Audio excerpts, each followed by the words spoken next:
at the yard of Greeff, and we're going to learn a little bit more about the Halo Stables runners.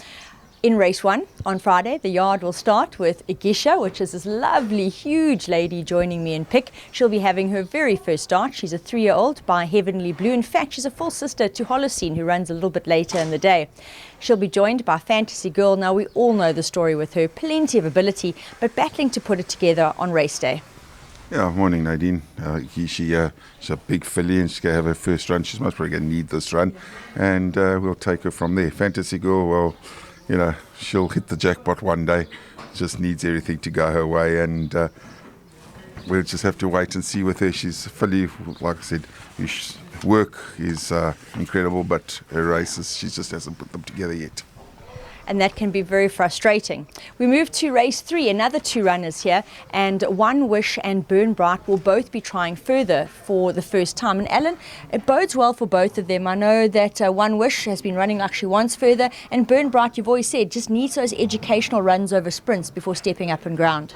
Yeah, definitely both fillies wanting more ground, and you know, it's a fillies open maiden handicap, and you know, they're going along nicely.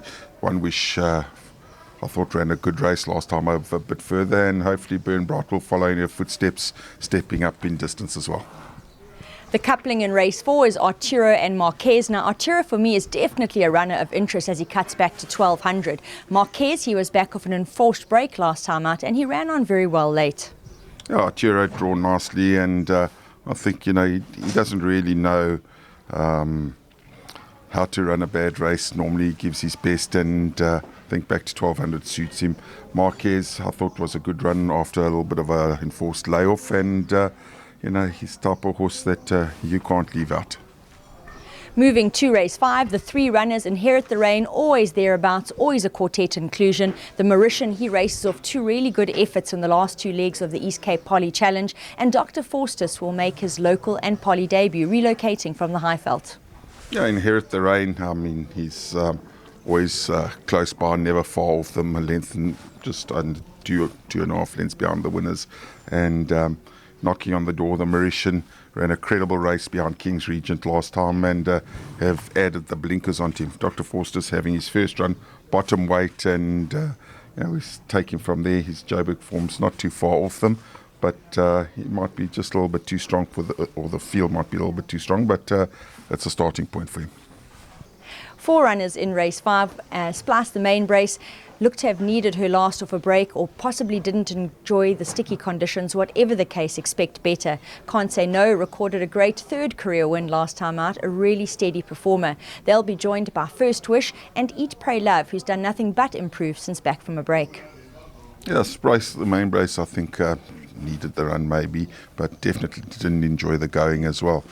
She's got a lot of weight to give around to everybody else, but you know, she showed she's a brave filly when it came down to the nitty-gritty. Can't Say No, always there and thereabouts, and always pops up when unexpected, but has loads of ability. First Wish got into a lot of trouble last time out in crucial stages of the race, and would have finished a lot closer than the form suggests, so don't forget that with her. And then Eat, Pray, Love, never far off them, improving as well as she's getting older.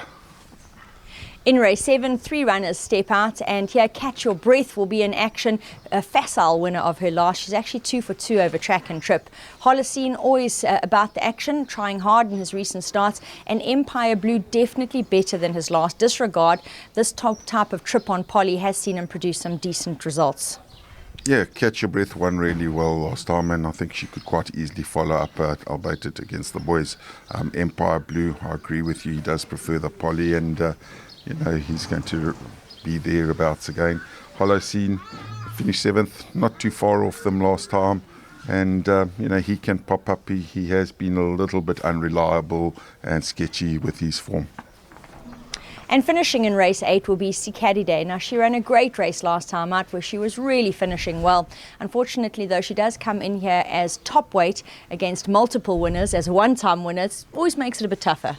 Yeah, it makes it tough, Nades, but you know, she's consistent. She's been working really well, and I think she's a huge runner here. And she is a horse which has definite scope for improvement, being one of the younger runners. So Sikadiday, as you can hear, a horse that the yard do think can run well, include.